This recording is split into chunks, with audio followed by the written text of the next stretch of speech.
Pertemuan antara Presiden Joko Widodo dan Ketua Umum Nasdem Surya Paloh menjadi sorotan berbagai pihak. Pengamat politik Adi Prayitno menilai pertemuan itu sebagai tanda Nasdem mengakui kekalahan hingga bergabung dengan Prabowo Gibran. Dikutip dari Warta Kota, hal tersebut diungkapkan Adi Prayitno selaku Direktur Parameter Politik Indonesia atau PPI.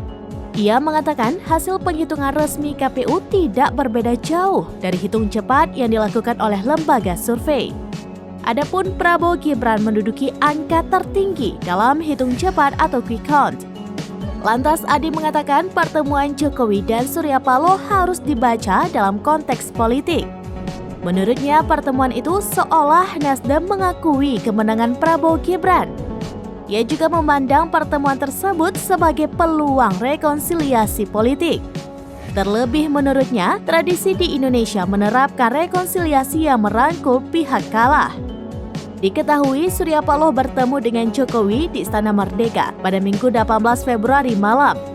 Menurut Adi, Jokowi merupakan salah satu kunci kemenangan Prabowo Gibran.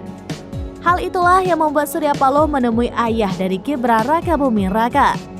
Selain itu, Adi menilai pertemuan tersebut sebagai momen bagi keduanya memperbaiki hubungan politik mereka.